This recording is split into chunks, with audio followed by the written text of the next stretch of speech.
Welcome back to Sacred and Satisfied. I'm Dr. Belinda Newkirk, and this is the podcast where we have real, honest, and biblically grounded conversations about sex and intimacy that the body of Christ needs to hear. So it's my passion to help you discover God's beautiful design for your relationships, whether you've been single, dating, or been married for many years, divorced, or even widowed, or getting back in the dating world. This is a space to be equipped, encouraged, and set free. Okay.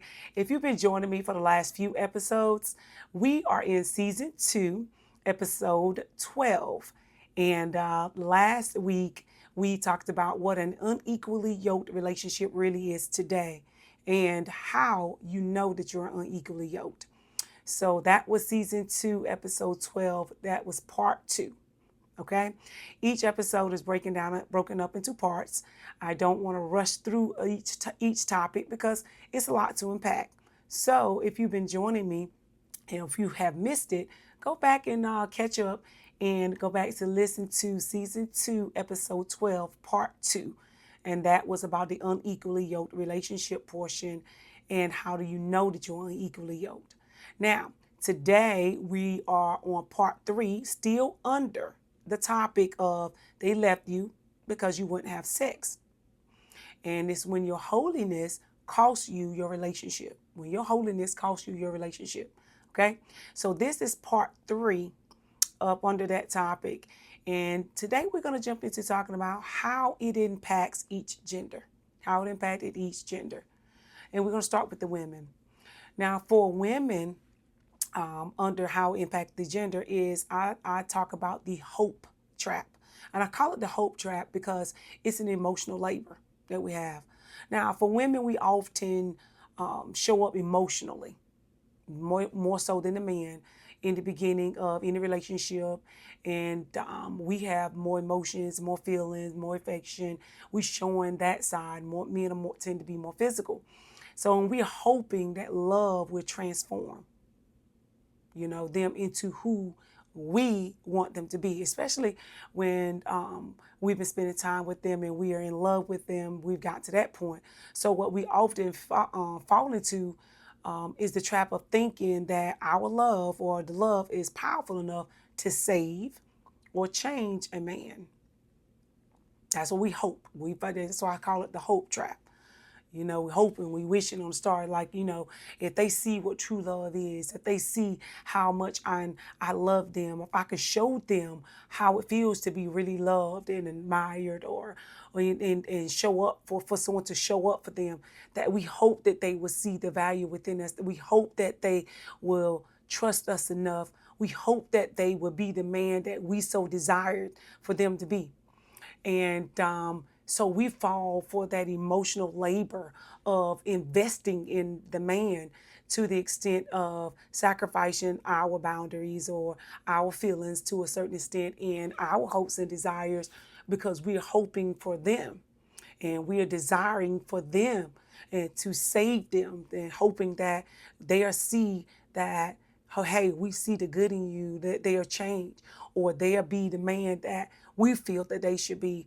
So it's we're falling in love with the potential and the hope of them being someone that they have truly shown us that they are not.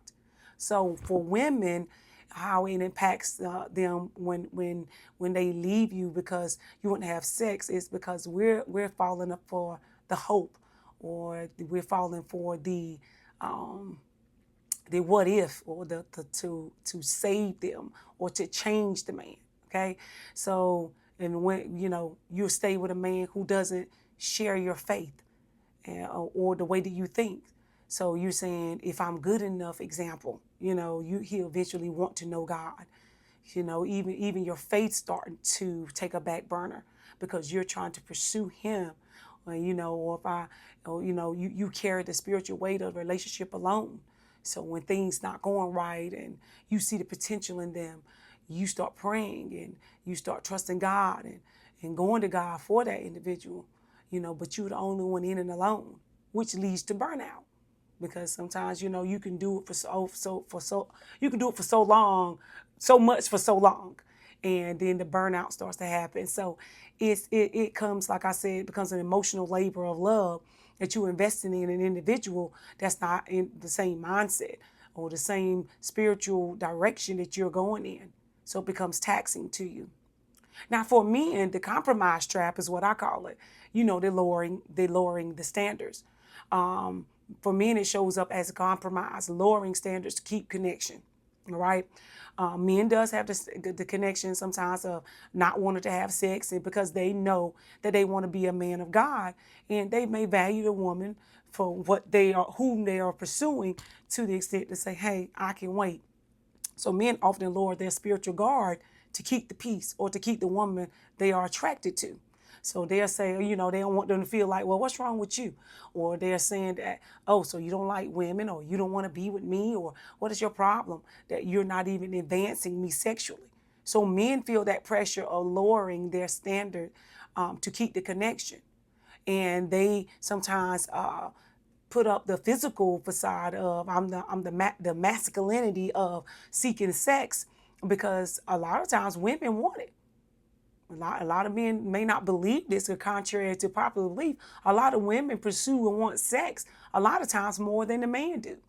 And when they see a man that they're attracted to and they desire, and then they are looking at that man to want them back in that same way, and that be it sexually and affectionately. So when a man is have their standards set to honor God and please God, and with everything, their physical, their mental, emotional, that they sometimes will fall into the compromise trap, especially when they're attracted to a woman too, that they lower the standards of their relationship with God, because they're saying, hey, I want to keep this connection. I'm really attracted to this woman. I don't want to lose her. And if she wants to pursue me sexually, then, I let down my guard to keep the peace or to keep her happy. So men tend to do that. So men has high standards for holiness, but the woman he's dating is very worldly. And when she's very worldly, so to keep her from leaving, he stopped talking about his faith. He started compromising his sexual boundaries that he had put up. And eventually, it dims his light. So he doesn't make her feel uncomfortable. He gives her what she wants. He gives in, because he want to show up for her, to let her know that I got you. I'm here to take care of you. I'm here to provide. And that's innate in a lot of godly men, some of the things that they desire to do with the woman they're with. So the ultimate question again becomes from Amos chapter 3, verse 3 says, can two walk together unless they are agreed? That's the ultimate question. So if you're walking together, walking towards the kingdom of God together, and they are walking, you're walking towards the kingdom of God, and they're walking towards the world, the gap between you, you will only get wider the further you go. It's not going to get closer. You're not going to draw closer. You're going to draw further apart. So you have to be mindful of that. So you got to look at the situation of when you might be the problem. Now, this part, you got to look at the thing that this requires honesty and humility. To look in the mirror first. If you may be the issue in the relationship. A lot of people good at pointing the finger. It's not me, it's you. But you got to pay attention to sometimes the issue isn't them, it's you, it's us. It's incredibly easy to point the finger at an unbelieving or unaligned partner and blame them for all the relationship drama. But true spiritual maturity means stopping the blame game and looking at your own choices, the people we choosing to be with, the circles we choose to be in, and you must be willing to admit your own mistakes without getting defensive. How did I get here? What part did I play? The role that I played to get in the situation that I'm in. You are a part of the equation. Take an honest look at yourself. Look in the mirror. When we look at ourselves and that we might be the problem, say a Christian woman dates a guy who clearly states he does not care about church. You clearly know it, either vice versa. But when the relationship starts feeling lonely and disconnected months later, she blames his lack of faith instead of realizing she chose to walk into into an unaligned relationship. You knew that he said he don't believe, he doesn't care about church. You knew from the beginning what he stated, but you clearly went on and invested in a relationship. So when things start to fall apart, you saying it's a lack of faith. But then you had nothing to do. You're not looking at the fact that you did not take into consideration what he had already told you from the beginning. So you might be the problem. You staying knowing you weren't aligned. Let's talk about that. That's the issue. When you stay when you know you weren't aligned. Okay? You knew one day that your spiritual path did not match, but you ignored your conscience and stayed anyway. So you found out on the third date that the person you were seeing does not share your commitment to Christ. Instead of walking away, not saying that they're a bad person, but they do not share what you believe in, your values. You keep dating them for a year because you do not want to be single. And now your feelings and you invested more and more time and energy into someone that clearly told you from the beginning that where they stood, and you ignored it. So another way that you might be the problem is if you use sex to secure commitment. If you use sex to secure commitment, you compromise your biblical standards regarding physical intimacy, using sex as a tool to glue the person to you or make them stay. And a lot of times people are, I'm sexual. That's one of the main topics. Everybody want to find out how sexual the other person is when they start talking and getting in a relationship with them. So as a Christian man, compromises his vow of celibacy because he's afraid the woman he is dating will leave him if he is not physical. So he uses sex to, I think, to manufacture a deep bond that the relationship's spiritual foundation, which makes the relationship's physical foundation, you cannot actually support. You cannot support a relationship, the foundation by sex. It's not going to last because outside of sex, then what do you have? So another way that, like I said, you might be the problem is you use sex to secure the commitment.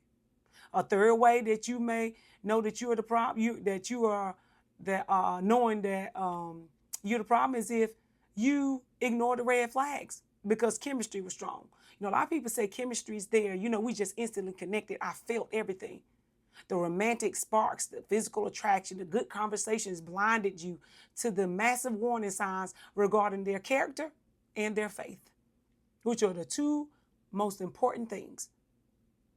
So, just for example, a woman dates a guy who treats people poorly and mocks her faith. That he don't treat, but he look good. But he incredibly handsome, successful, charming. So she tells herself, but, we have such an amazing connection, and ignores the warning signs. You have several red flags, several red signs. But you keep on going. Okay? So another way that you might be the problem is that you expected someone to change without choosing that path themselves. So you expected someone to change according to what you believe, what you feel, without choosing that path for themselves. That means that you may be the problem. You in a relationship treating the other person like a fixer-up project. And we do that. I'm guilty of it too. Assuming your faith or your love will force them to change. You didn't accept them for who they were. You accepted you and thinking that what you possess, your values, your faith, your love, would change who they were. So you date someone who loves the club lifestyle and has zero interest in God. You knew that. They made that clear. So you secretly plan to convert them and turn them into a churchgoer, ignoring the fact that they never asked to be changed. When you're in a relationship with someone, if you cannot see yourselves with that individual for the rest of your life, if you're pursuing them to be in love and to be married, if you cannot accept them for who they are without them changing a thing, because you can't make anyone change, then that right there is the red flag to show you they may not be the person. We got to realize holiness doesn't manipulate, it invites. Holiness does not manipulate, it invites, okay? So some of the problems, some of the ways that you might be the problem is if, let's say this again, you stayed knowing you weren't aligned, You used sex to secure the commitment. You ignored red flags because chemistry was strong. And you expected someone to change without choosing that path for themselves. So godly living never uses guilt, pressure, or emotional games to force a partner or a person into alignment. Furthermore, prayer is meant to align your heart with God's will, not act as a spiritual steering wheel to secretly control another person's free will. That's not what it is. Prayer is powerful. Yes, it is. Now, don't get me wrong. But prayer is not controlled, though. It is powerful, but it is not controlled. So instead of constantly nagging a person to read the Bible, your partner, your loved one that you with, or using intercessory prayer as a coping mechanism to avoid breaking up with someone who is wrong, clearly wrong for you, you live your faith beautifully. You invite them into your world, but you respect their free will enough to walk away if they decline your invitation. That's what you have to realize. And James 1, chapter 1, verse 22 reminds us to be doers of the word, not only hearers. Meaning, if it is not enough to listen to the podcast episodes, read Christian books, or nod along with Sunday sermons about relationships, true faith requires you to actually obey God's boundaries, even when it hurts or means being single for a season. Okay? You can listen to a sermon about guarding your heart and dating in alignment instead of just saying, wow, what a good sermon. Going back right to the toxicity, unaligned relationship, you actually sit down with the person, have this tough conversation, and end the relationship in obedience to God. When you already know that it's not going to work. So, as usual, thank you for joining me for this episode, part 3. I want you to say the affirmation with me. Repeat after me. I trust God with the relationship that ended because of my obedience, knowing that alignment, not access, determines what is meant to stay. All right. Here's your reflection question. Reflecting on your relationship history now. Where have you allowed strong chemistry, fear of being alone, or a desire for control to blind you to misalignment? Now be honest. In what specific area do you need to stop praying for someone else to change and instead take accountability for the boundaries you failed to set? Okay? Holiness doesn't manipulate, it invites. I want you to remember that. Prayer is powerful, but it is not a tool to control another person's free will. True spiritual maturity is looking in that mirror and asking God to change you. All right? Again, this is Sacred and Satisfied.